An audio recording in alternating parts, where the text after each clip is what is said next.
नमस्कार मित्रांनो, आपल्या सर्वांचं आपल्या चॅनेलवर मनापासून स्वागत आहे।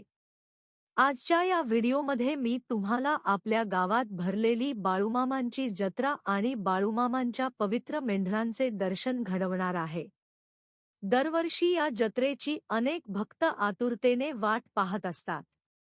यावर्षीही मोठ्या उत्साहात जत्रा भरली असून दूरदूरच्या गावांमधून भाविक येथे आले आहेत। सध्या तुम्ही पाहू शकता की संपूर्ण परिसरात भक्तांची मोठी गर्दी आहे। प्रत्येकाच्या चेहऱ्यावर आनंद आणि भक्तिभाव दिसून येतो। काही जण दर्शनासाठी रांगेत उभे आहेत, तर काही जण बाळूमामांच्या मेंढरांचे दर्शन घेत आहेत। लहान मुलांपासून ज्येष्ठ नागरिकांपर्यंत सर्वजण या सोहळ्याचा आनंद घेत आहेत।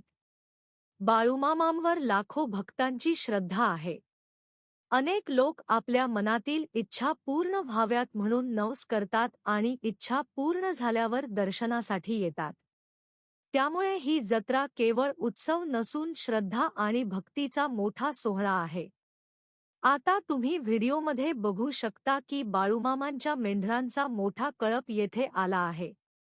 या मेंढरांना अनेक भाविक अत्यंत श्रद्धेने नमस्कार करत आहेत।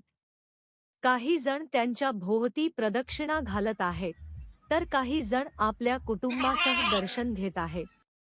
हा क्षण खरोखरच मनाला समाधान देणारा आहे। जत्रेमध्ये अनेक प्रकारची दुकानेही लागली आहेत। खेळणी, मिठाई, चाट, भेळ, उसाचा रस, थंड पेये, कपडे, पूजा साहित्य आणि गावातील पारंपरिक वस्तू विकणारी दुकाने दिसत आहेत।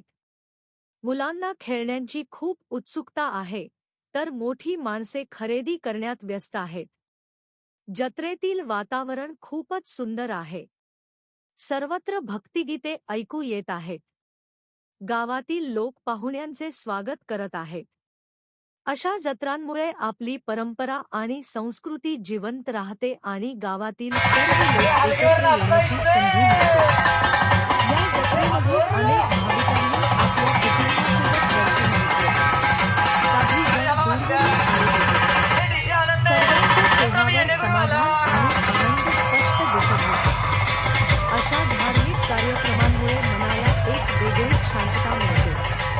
मित्रांनो, तुम्ही जर अजून बाळूमामांच्या जत्रेला आले नसाल, तर पुढच्या वर्षी नक्की या येथे येऊन दर्शन घ्या आणि या भक्तिमय वातावरणाचा अनुभव घ्या। तुम्हाला हा व्हिडिओ आवडला असेल तर व्हिडिओला एक लाईक करा, आपल्या मित्रांसोबत शेअर करा आणि आपल्या चॅनेलला नवीन असाल तर नक्की सबस्क्राईब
या